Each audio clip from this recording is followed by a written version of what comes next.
qu'est-ce qui se passe s'il n'y a pas la petite phrase qui vous dit « on pourra négliger les effets de dilution liés à l'osmose, tout simplement, hein, le fait que le solvant se déplace. » Donc, cette fois-ci, on va réellement considérer que le solvant se déplace, le niveau monte de ce côté-là et monte suffisamment pour qu'effectivement, on ait un phénomène de dilution. Et on est bien d'accord, ce phénomène de dilution ne va affecter dans les faits que l'osmolarité des protéines. D'accord ? Vous aurez noté, là j'ai mis juste de l'eau. Okay ? Pourquoi j'ai mis juste de l'eau ? Parce que vous avez vu que le NaCl, de toute façon, il ne sert à rien, il va se retrouver des deux côtés. Donc, on s'en fiche. Et puis, les petites molécules, on va les retrouver à la même osmolarité de ce côté-là et de ce côté-là. D'accord ? Donc, la seule chose qui va être réellement diluée, si ça monte ici, c'est les protéines. Ce ne sera pas 10-3. D'accord ? Ce sera un peu moins, parce que justement, on aura l'effet de dilution. Ça aura monté. Oui ? C'est bon ? C'est pas problème compliqué. Puisqu'il y a une différence d'osmolarité entre les deux. Il va y avoir un phénomène d'osmose, le niveau va monter. Il va monter de combien ? Il va monter jusqu'à ce que les pressions s'équilibrent. Pression osmotique et la pression qui est due à la colonne de liquide qui est en train d'appuyer. D'accord ? C'est quoi cette pression qui est due à la colonne de liquide qui est en train d'appuyer ? C'est ρGH. D'accord ? C'est juste ça. H, la hauteur, c'est une formule que vous avez vue normalement. Donc ça veut dire que cette hauteur-là, j'ai juste à calculer la pression osmotique. D'accord ? Je calcule la pression osmotique, donc j'ai la pression que ça doit exister. Je vais calculer H. Puis une fois que j'ai H, vous voyez que H, c'est tout simplement le petit volume qui va être rajouté. Donc, ma dilution, c'est... Oui, mais le problème, c'est que quand j'ai calculé ma pression osmotique, là, j'ai pris quelle concentration ? La concentration de quand ce n'était pas dilué. Donc, je prends la concentration de quand ce n'est pas dilué pour calculer de combien ça va être dilué. Ah, un peu embêtant, ça. Il faudrait que je sache déjà de combien ça va être dilué pour savoir de combien ça va monter. Ouais, fait un peu le système qui se mord la queue, là. Sauf que ce n'est pas comme ça qu'il faut le raisonner. Ce que je sais, c'est ce que je viens de dire. Dans mon système, je vais avoir un équilibre entre la pression hydrostatique et la pression osmotique. La pression hydrostatique, c'est ρGH. Pas de problème. La pression osmotique, ce sera la concentration, l'osmolarité des protéines. D'accord ? Je ne vais pas l'écrire comme ça, d'ailleurs, en fait. Je sais que c'est les protéines. L'osmolarité des protéines à l'équilibre, d'accord ? Je sais que c'est les protéines, mais c'est à l'équilibre fois RT. Je sais que c'est que les protéines, donc je ne vais pas m'embêter à repréciser. D'accord ? Il n'y a que les protéines qui m'intéressent. Ça ne me donne pas tout de suite la réponse. Hein. Cette concentration à l'équilibre, c'est celle que j'ai une fois que le niveau a monté. Donc après qu'il y a eu dilution. Et c'est celle que je cherche en fin de compte. Hein, on est bien d'accord. Hein. C'est ça que je cherche. Cette concentration des protéines à l'équilibre, c'est quoi ? C'est une dilution. Une dilution, comment on fait avec une dilution ? On dit que le nombre de moles n'a pas changé. D'accord ? Le nombre de moles de protéines que j'avais au départ, c'était l'osmolarité des protéines dans le plasma. Il n'y a que les protéines qui m'intéressent, hein, dans le plasma. Okay ? L'osmolarité des protéines dans le plasma. Multiplié par quoi ? Mes protéines et mon plasma, ils n'étaient que dans la partie 1. D'accord ? Donc, multiplié par le volume du compartiment 1. Et ça, ce oméga des protéines dans le plasma fois le volume 1, ça doit être égal à oméga final fois volume final. OK ? Oméga final, je l'ai déjà, c'est celui à l'équilibre. Puis le volume final, je vais l'écrire en dessous parce que ce que je veux, c'est le résultat. Ce sera le volume initial, V1, plus Ben, plus ce volume-là. D'accord? De combien c'est monté fois la section. C'est monté de h sur 2, et avec une section que j'appelle S, hein, c'est donné par construction, d'accord, c'est 1 cm² par exemple, ou un truc dans le genre, on s'en fiche, d'accord, c'est une donnée que je connais. Pourquoi h sur 2? Ben parce que la différence entre les deux, c'est monté d'un côté, c'est descendu de l'autre, d'accord? Donc la différence entre les deux, c'est 2 fois plus grand que de combien c'est monté et de combien c'est descendu. Voilà, c'est juste ça. Okay. Bon. Je réécris juste ça, histoire que vous le voyez. Rho G H, c'est égal donc à la concentration initiale dans le plasma fois V1 sur ce V1 plus H S sur 2 RT. Ça, c'est une équation du deuxième degré en H. Vous savez résoudre les équations du deuxième degré. Oh là, vous ne le voyez peut-être pas encore que c'est une équation du deuxième degré en H. OK? Ça, c'est une équation du deuxième degré en H. Vous me laissez 2 lignes pour vous montrer que c'est une équation du deuxième degré en H. On va tout mettre, d'accord? On va sortir ce qui est en bas, ici. Là, si vous voyez, quand je sors ce qui est en bas ici, j'ai un H ici, un H ici, donc ça va bien faire un H carré, d'accord?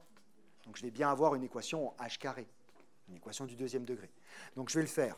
Ça va me faire ρ GH par V1 plus H S sur 2, qui va être égal à oméga plasma V1 RT.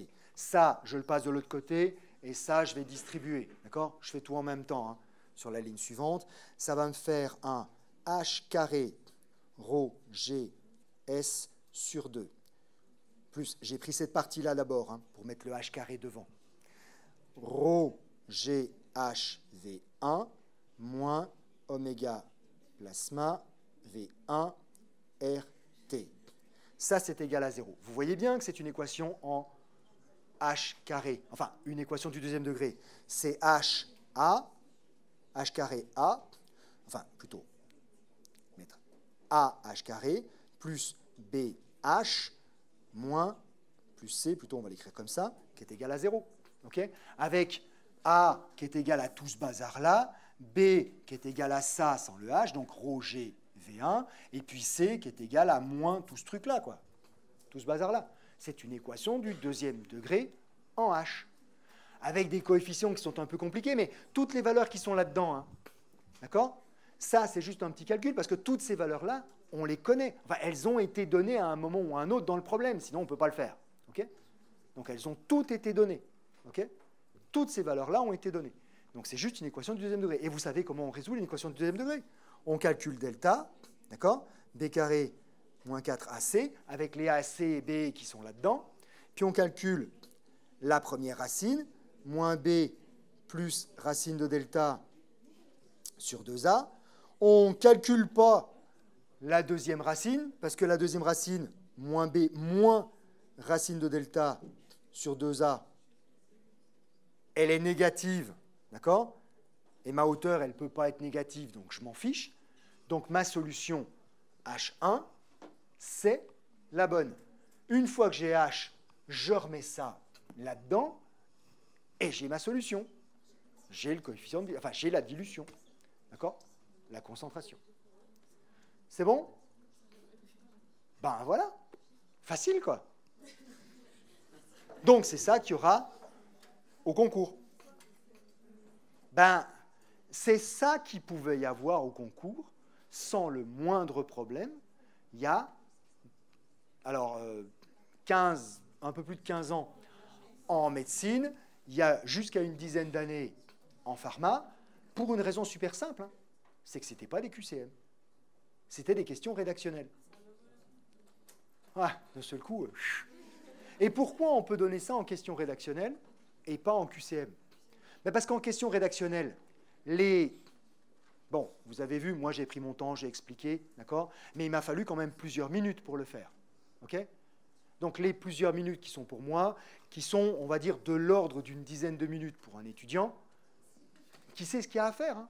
Parce que maintenant que vous l'avez vu, le reproduire, en soi, ce n'est pas compliqué.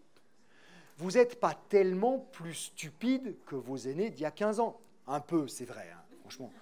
Regardez ce que vous regardez sur TikTok. Ça attaque, hein.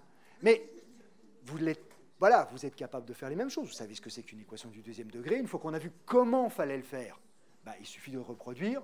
On le fait en TD 1 ou 2 fois, puis après, ça roule. Mais les 10 minutes en question, sur une question rédactionnelle, ça va être une page et demie. Enfin, un truc un peu plus long que là, hein, parce que là, franchement, c'est du condensé. Ça veut donc dire que le correcteur, il voit tous les trucs et il peut mettre les points au fur et à mesure. Les bouts qui sont justes et puis les bouts qui ne sont pas justes. Sur un QCM, c'est évalué comment un truc comme ça? Ben à la fin, il y a des valeurs, vous donnez la bonne, vous ne donnez pas la bonne valeur, vous avez tout faux. Quelle que soit là où les erreurs qui aient pu être commises, c'est du blanc ou noir. Pourquoi? Parce que ce truc-là, on ne peut pas le décomposer en plusieurs petites questions. Je ne sais pas où vous pouvez couper là-dedans. Il n'y a aucun moyen de couper ce truc-là en plusieurs morceaux. C'est juste pas possible. On est obligé d'aller jusqu'au bout pour pouvoir poser une question. Ça veut donc dire, on prend 10 minutes, d'accord? 10 minutes pour le faire. Sur un examen d'1 heure et demie, ça, c'est une question qui est minimum coef 7 ou 8. Vous la ratez, vous imaginez les conséquences. Ben voilà, on ne peut pas s'amuser à ce genre de truc. Enfin, on ne peut pas s'imaginer. Oh, rigolez pas de trop, hein. Quand vous serez à l'examen classant national, d'accord, en médecine, quand vous serez au concours de l'internat en pharmacie, c'est exactement ça que vous aurez, d'accord? Du tout ou rien sur la réponse. Mais c'est assumé, c'est fait pour, c'est prévu comme ça, ok? Parce que c'est l'idée, c'est prévu comme ça. Voilà, point. Il y a la réponse, c'est juste, c'est faux. Le machin qui est entre, on n'a pas le temps de corriger. Donc, si tu as fait la moindre erreur, parce que tu as mal appuyé sur ta calculatrice ou n'importe quoi d'autre, tant pis, c'est bien fait pour ta gueule. Ok? Mais c'est prévu comme ça dans ces examens-là. Voilà, c'est assumé. Pas au niveau du concours, là, d'entrée. Enfin, du pas concours, puisque vous savez tous que ce n'est pas un concours. Hein. J'espère que c'est bien rentré dans vos têtes quand même. Hein. Parce que j'ai l'impression que vous êtes un peu résistant quand même sur cette idée-là. Hein. Que vous ne passez pas un concours à la fin de l'année. D'accord? Ah ben non, vous ne passez pas un concours. C'est pas parce qu'il y a un nombre de places limitées qu'il y a... C'est pas un concours. La ministre l'a dit que ce n'était pas un concours. Quand même. Alors, franchement, mauvaise foi des étudiants, c'est pas possible ça. Donc, ça, on ne peut pas le poser. Pas nécessairement parce que vous êtes trop stupide pour le faire, on s'entraîne, vous arriverez à le faire, ce n'est pas un problème, mais juste parce que ce n'est pas possible avec le type d'évaluation auquel vous êtes confronté. Voilà, ce n'est pas possible. Mais ce genre de machin-là, en première ou en deuxième année, quand on est en fac de sciences, où c'est encore du rédactionnel, ça pose aucun problème. Ils ont les mêmes compétences que vous, dans ce domaine-là, hein, j'entends. Voilà, ils ont fait la même durée que vous, ils ont fait le même genre de truc, donc ils peuvent le faire, vous pouvez le faire aussi. Juste que ce n'est pas le même mode d'évaluation. Ça, ce n'est pas possible en QCM. Enfin, pas dans les conditions qu'on veut ici, où on veut que vous marquiez des points, que vous soyez différenciés sur le plus grand nombre de points possible pour justement qu'on puisse à peu près vous classer, quoi. Enfin, pas vous classer, puisque ce n'est pas l'objectif, mais voilà, vous avez compris. Ouais, c'est bon ?